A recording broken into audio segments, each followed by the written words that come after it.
everybody, and welcome to the New Earth Co-Creators podcast. And welcome to my beautiful co-hosts, Isabel Hunt and Peter Paul Parker, the UK Spider-Man. Yay! Very happy to see you guys here. We're all very happy to be here. And to those who have been listening, or if you've tuned into other of our podcasts, we're sort of getting a little more focused, a little more fine-tuned, a little more service oriented, I think, to community. And might even be going through a name change. So be prepared. We're not leaving you, but we may be transforming, which is what we're all about anyway. But in the meantime, yes, elevating, rising up, together we rise, right? But in the meantime, we wanted to sort of focus a little bit on some of our own expertise and life experiences and paths and so forth, which are very synergistic with one another. And I think today we're putting Mr. Peter Parker in the hot seat. And it's definitely hot over here at the moment. We're in the middle of a heat wave. There you go. You're in a heat wave over there, and we're having like a cold something, Deb. Cold down all of a sudden. It's like 60 degrees and I know. In the morning. What? We had some good rain yesterday, so we're not actually complaining after 4 weeks of nothing and hot. Yes, but so what we wanted to talk about was something that you are a master in, which is Ki Gong. Ki Gong, some people pronounce it, but you would know better than all of us. So would love to pass the baton to you, sir. And I know Isabel's got questions and, so what is Ki Gong? Yeah, just jump in when you got a question.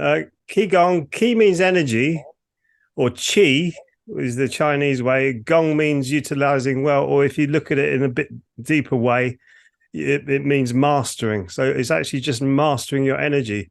So really, when you think about energy only gets transferred, it never gets destroyed. So therefore, your body is an enormous recycling pit of energy. Ki Gong is trying to get rid of all the old energy and bringing in new energy to replace that. And there's many, many different modalities to that. And when I was learning it through my masters, I used to ask them, well, what is this? What is this? What is this? And I really kind of figured it out for myself without taking anything away from any heritage from their Ki Gong practices, that it is just about you and your mastering of your energy, basically. So Ki Gong, I feel, came down, the Buddhists left India with, well, the Buddhist people, the people who came up with Buddhism, well, the Buddha came down from India down into Southeast Asia. Buddhism started to come down into that area of the world. And they started to influence that kind of area of the world with the 8 paths of yoga. But I feel that it was like a masculine to a feminine change, because you've got the very ancient Vedic scripts of India, which are very masculine. You can see from their temples, very masculine, very architectural. Came over to the Southeast Asia, where you look at the Tao philosophy and the Tao gardens. It's more feminine. You don't know where nature ends and the garden begins. It's more of a beautiful, rounded philosophy. So I feel that Ki Gong was really about the people starting to master their energy. So you've got different practices like Sundo, which is another thing that I trained under, which is really Korean. And it's about you, again, mastering your energy. Sundo means mountain people. So in the Southeast, a lot of these great masters all went off to the mountains. It's a bit like today, because they couldn't look at the society and go, I don't want to live here anymore. I'm going to go up to the mountains and find out what this is all about. So that's what the Sundo people did. And Lao Tse, who wrote the Tao Te Ching, did the same thing as well. Apparently, he went up to the mountains to write the Tao Te Ching. So Ki Gong really starts in Southeast Asia. That's where the beginnings of it. You've got Qi Gong, which is the Chinese way, which is a QI or CHI. And Ki Gong, which is what I teach, is Ki Gong KI, which is the Korean way. So you got Chun Ji In. So Chun Ji In, which is heaven, earth, and humanity, which are the 3 danjons. But Ji is like the Ki is the energy that brings all those 3 together. So in our practice, you're bringing down the heavenly energy into your upper danjon. You're bringing the lower energy in from the earth into, which isn't lower energy, it's just energy from the earth, which is beneath us, into lower danjon, and it's meeting in the middle, which is your in, which is humanity. So Ki Gong, really, to break it all down, it comes into balancing your whole system as a human being. So the idea of it is that you come away from all the preconceptions, all the conditioning, and all the things that have influenced you in your life, which begins from your very birth all the way to where you are now, there's no doubt that all of us are still reacting from the conditioning that we've had from. Qigong is starting to pull your brain and your body away from that by using your energy. So you're starting to see life in a whole different way. And I wouldn't be saying that if I didn't know it, because I've done the process myself of actually looking back at my previous self and gone, I would never believe you'd be saying this today, Peter, because it's completely changed to where I was. And what I loved about all the masters, even though I was going through enormous anger when I was training, was all of them had a wonderful sense of humor. All of them had a sense of peace about them. All of them were not worried about anything whatsoever. And I just thought, I want some of that. I think that looks brilliant. So I started to work towards that. And I'm not saying it's easy at all, but I decided to become a Dharma master after I'd gone into elderly community centers and started teaching them to the practice of Qigong. And there was, like I explained a bit before the show, there was a bit of a rejection towards the name. Well, I worked past that rejection, only 6 people turning up to the classes every week. And then I kept going. I could see a tangible change in their health and well-being. And then it went to 6 to 8 to 12 to 14 and up to 30. And the room was packed every week. And I just went, this is incredible, because there was a tangible change in them. There was a sense of community in them. They were dressing smarter and better. I learned a lot about our medical system and how terrible that's been treating them. And then they started to come over to the more holistic approach to it. And so much so, there was a woman the other day I was speaking with, who's 84 years of age, bless her. She's had damage from COVID in her lungs. And her cardiologist said the other day, your lungs have drastically improved over the last few months. And over the last few months, she's been really doing the breathing teaching that I've been doing, which comes with Qigong. So Qigong is like everything.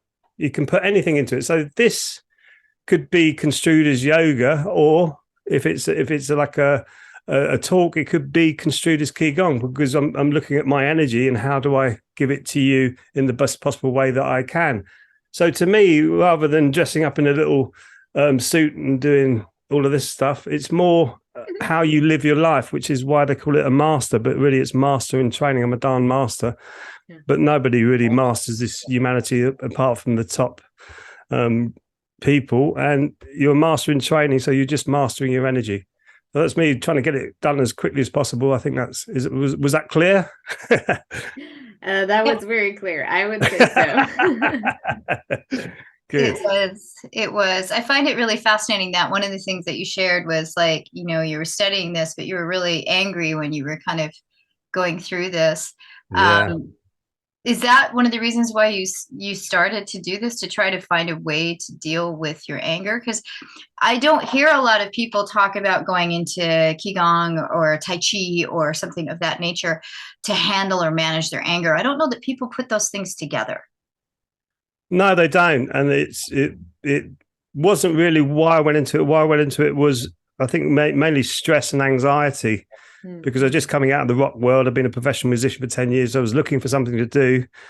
I went. We were outside a stall in the Mind Body Spirit show in Earls Court in London. We went around and we were outside a stall, and I was talking to one of the Korean masters then. And I was going on about the banking system, I was going on about the corporations, I was going on about how corrupt the music business was, anger, bitterness. And she went, very interesting, Peter. I think you should come to class. She comes back really calmly. Okay. All right. Well, yeah, we'll give it a go. So I was with my wife, and we spoke to them, and we ended up going down to the class. And I realized very quickly my stress and anxiety was dissipating very quickly, and we had Tao lectures during my training, and I kept putting my hand up all the time whenever it came about money. I kept putting my hand up and say, well, the banking system's all corrupted, fiat currency and all this, and they just look at me and go, very interesting, Peter. And they realized that I had to change my perception of money to make it look like it was an energy transfer rather than somebody sort of, well, they are still siphoning it off the top, but we can use money as spiritual beings. And one of the issues I had with my anger was like, these people have just ruined the whole concept of money, and they haven't ruined it, but they've given us the perception that they have. And I think that's really important inside of me to ease that anger. And the biggest time when my anger was eased was when I went into a cave in Korea in 2016, when I went over with the British Ki Gong team, and we won the competition, was going into a cave where we were meditating through childhood traumas. And I went through all these different times going, wow, that's like almost like a different person. And I hit this one where my brothers, my two eldest brothers, had taken my father's estate and set themselves up with houses and two careers. One of them a chiropractor, one of them an airline pilot. And I just sat there and put my hand on my heart. It's all gone. It was like 30 odd years ago, whatever it was, 25 odd years ago. Put my hand on my heart and I forgave them, thinking, wow, they must have been in a terrible spot there. And then I walked out, and my little master at the time, little Hope, she's a tiny little thing, she went, Peter, what's happened to you? What's going on there? And I said, I explained the situation, that I'd forgave them for what they'd done to me. And she said, that's just taken 20 years off of your face. So I realize now, all of us have got this energy stuck in us. Right. No matter what it happens, it could be a traumatic time when your mother or father turned around and said to you, don't do that. That is so stupid. That could be a trigger that holds into your body that makes you feel overwhelmed or unworthy or just not worth anything. You know, and I've realized that I've gone through so many of those, but luckily in the background, I've always had people and friends always in the background. No, Peter, you're really worth it. You got to keep working on it. You've got to keep working at it, keep working at it. So I've always had that guide in the background saying, but otherwise, because what I went through with my parents dying when I was very young and going to school with pedophiles and things like that, I was almost bursting a blood vessel in my head. I was so angry with this world and how disgusting I found it. And where's the love? Where's the compassion? Where's the kindness? I never found it until I realized it's me who gives it out. It's not me trying to find it. I've got to give it out. And when I give it out, goodness me, do I get it back? Yeah, I do, in tenfold. But I was looking at the world from a different perspective. I was looking at the world trying to find the solutions outside of me. And I realized it was all inside of me.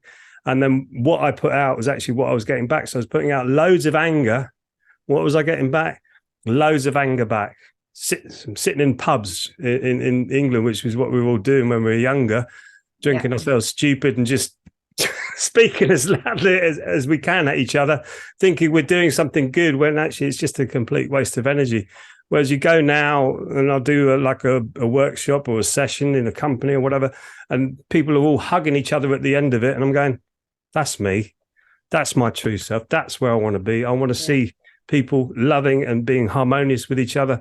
And what's made me realize what Ki Gong can do, it brings that forward to the forefront after a workshop where you go, wow, I don't even need to be part of the hugging and all the emotional stuff. I can just sit and watch it and go, there you go. That's what it is to be a human being. And to me, that's what a decent practice of Ki Gong will bring to you, is a decent sense of self and more connection with what I call your true self or your authentic you. Right. Connecting to your complete self, and then your spiritual nature. You're just, it's a whole other ball game, because all of the crap that seems to be there, that's out there in the world, you know, that you're sort of trying to navigate through, that all just falls away. You see the illusions for what they are, because you're suddenly in tuning in your body. And that's where I think it's so valuable, because honestly, Peter, I spend a lot of my energy practice when I'm doing body work with people. 90% of it's getting them in their body. Yes. Oh, yes. That's it. 90% of it is getting them in their body. And then we can start to work on other things. But that, you know, they're out here in the ethers somewhere, just living in their brains and living out in the ethers where, you know, they can't manifest anything. They can't undo or heal, or because they're not in their body to do so. And what I find fascinating is people who've made like a lifelong kind of career, unknowingly, of course, but of living sort of outside of themselves. Those people have a tendency, to be in a lot of physical pain, sometimes carrying a lot of weight, having huge health challenges, because the body itself is trying to get them into it, get into me. Like, so it's like every part of us, I've always said this, and Isabel, you may have some thoughts on this too, that every part of the body speaks, but it doesn't all speak English, right? Yes. So, it speaks pain, it speaks illness, it speaks those things too, to try to get you in your body where you can actually manifest and heal and evolve. Yeah.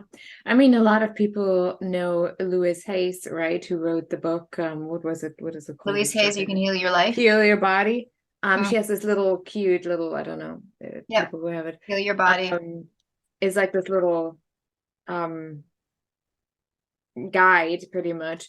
And I recently in particular, I have had so many people, or so much, people posting about that they have cancer, especially women with breast cancer. And I'm like, man, what is it about? Like, why is it? I mean, sure, we all know for the most part, if you have, in regard to the last 3 years, we're not going to get into that, which triggers cancer cells. But in general, especially breast cancer is about nurturing. It's not, it's that the feminine, because it's for the most part, very unique illness to women, right? And there are men who have breast cancer as well, but it's very small percentage. So it's really about the nurturing, the rejuvenation. Who cares about me? That's usually the question, right? And that's that being out of alignment, not channeling the chi, right? The life force. You're pretty much drained of the life force because it's close, it's your heart chakra. You're drained. You drained yourself by taking care of everyone else, or having this thought that nobody cares about you, nobody loves you, because you're the one who has to do all of it outward. And that's when they usually show up, and then doctors say, sorry, but you have breast cancer. And there's often a reason, just like you said, like your body speaks.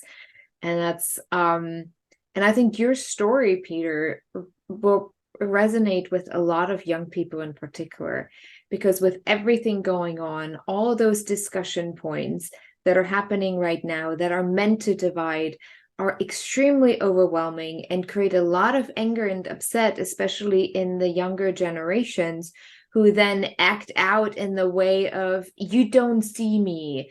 You are judging me. You don't recognize me. I am this pronoun and I am that pronoun and I'm a tree. I didn't know a tree. Everyone is trying to be different from the different, just so that they have a spot to be seen, right? And that again is stepping away from our own inner life force, where we don't even have to worry about any of that.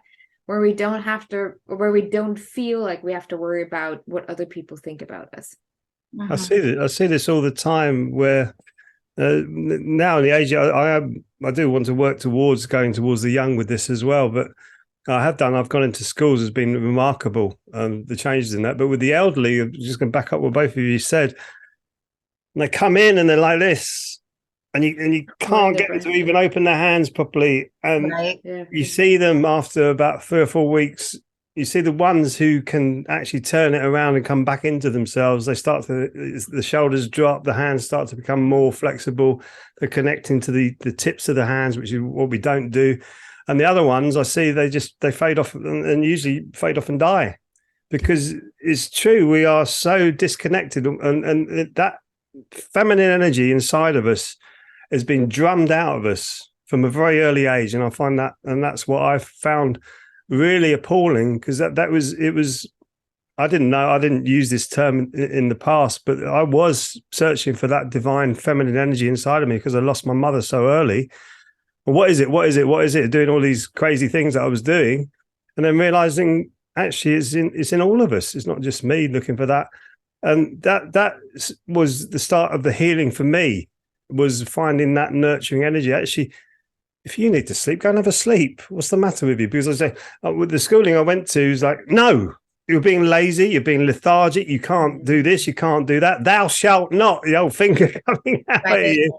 Yeah. And that was destroying for me, because you think, okay, I'm being lazy, I've got to get up and do it. And then I'd work things until I'm exhausted, and then do the next day the same thing. Well, actually, it's actually looking after your energy. So if I need to rest, I'll rest. And when I do my work, people go, wow, you did that quickly. I go, not really. I was like sleeping yesterday, thinking about it. And then bang, bang, bang, bang. The mechanics get done really quickly. But it's the rest and making sure that you're in your zone before you do anything.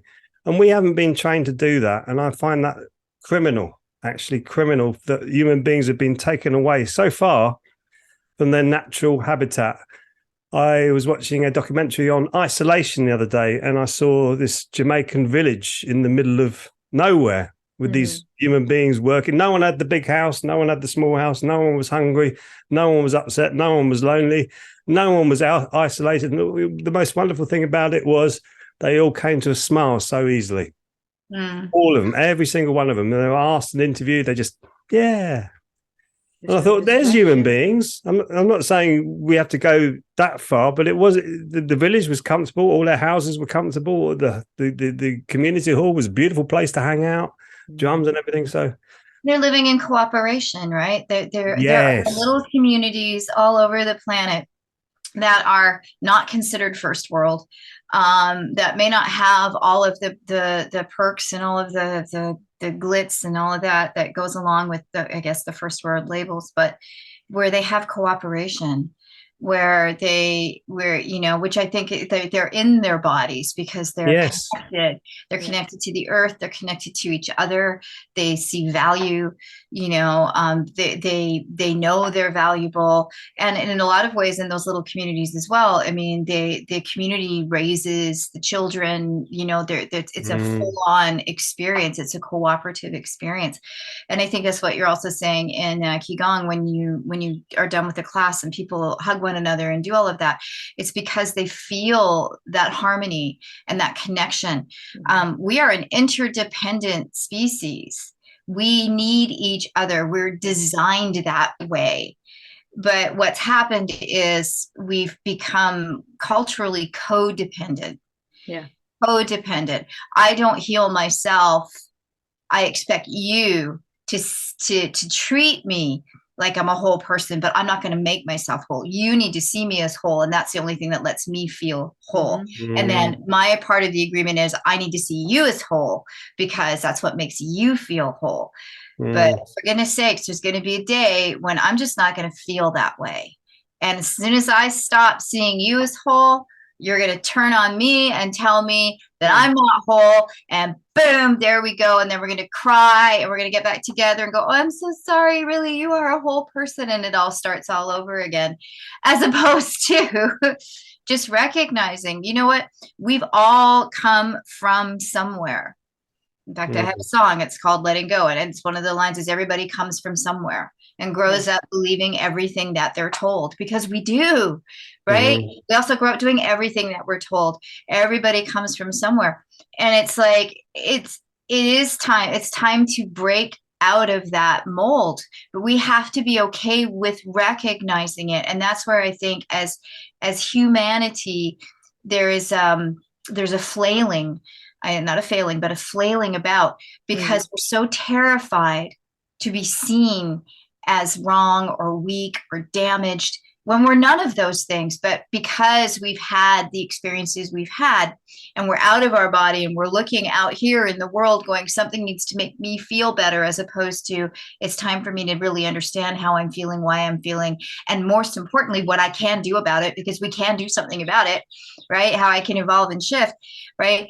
Instead, we're out here and we lose that connection. We lose that connection. And then we're bombarded now by all of this very highly sophisticated, strategic and I'll use the word intelligence, but not necessarily in the way that one might think, because artificial intelligence and all that, that are targeting our vulnerabilities now and helping us to completely stay detached from ourselves. Because isn't it always about that next thing? Isn't it always about that next training? Isn't it always about that next expert? That who is right and who is wrong and who is better, right? And who has more success. Actually, I want to use the last 5 minutes. Peter, if anyone, let's say someone comes and says, man, that sounds really interesting. I can really relate to your story. I need that. But now they're not living next to you, or they may not have access right in their little city to do Qi Gong. Is there any way or anything simple that they can start out with, even if they're just, sitting at work and just like, oh my God, I need something to bring my life force back into balance right in this moment? Is there something that you can suggest? Yes, it's really simple. It sounds really trite, but you've got to think about your nervous system as an intrinsic part of your whole system, your brain, your body, your heart. Everything's intrinsically connected. Your vagus nerve is connected from your brain down to your gut. So if your gut is not happy, the brain's going to know about it. So the brain becomes unhappy, which has an intrinsic connection with your heart, says that's unhappy. So you need to start to connect the body all in one go. And I would say, it sounds trite, but I would say just learn to breathe deeply. Because if you really focus on your breathing, and with a movement as well, just a movement like a wave, move your hands, but you soften your hands. So when you shake your hands out for, say, 20 seconds, just shake your hand out now for 20 seconds. Yeah. Just shake it out as hard as you can. And then you breathe in and you bring your hands up. Feel the difference in one hand to the other hand. And you can feel there's energy now going through your body. Your energy is starting to go through your body. I can feel the tingling in my hands. Yeah, good. Tingling. And then when you get a bit more advanced, you start to feel the tingling connecting with each other. And you start to get what we call Ki Gong meditation, which is an energy meditation. And you can start to feel your chakra system. I can feel my heart now there. And you start to really become part of your body. But it's breathing is the most important thing. And it's so simple, but it's so overlooked. And even now, children of 7 years of age are breathing too shallow. Because when we breathe, we push into our internal organs, which massages them and gives them energy. So that they're becoming stale. So that energy is coming up to the brain, which is going to make the brain stale. So the brain's not working properly. All of this is so important. The body is holistic, like Deborah was so rightly saying. It's holistic. It's a whole entity. And we've got to think of it like a whole entity. So if breathing's out, everything else will come out. That's the first thing. I like the expression came from, where did it come from? The template. Your breath is your gateway to your consciousness. It's your gateway to the higher level. So when you get the body right, that's so correct. When you get the body right with your breathing, your higher consciousness will come flooding through. And that's what it is. So you need to be in that rest, digest, relaxed mode. So the quickest way of doing that is breathing. Just learn to breathe deeply. I know it sounds really simple. Well, that didn't do anything. You've got to do it for extended points of time so that you're starting to relax.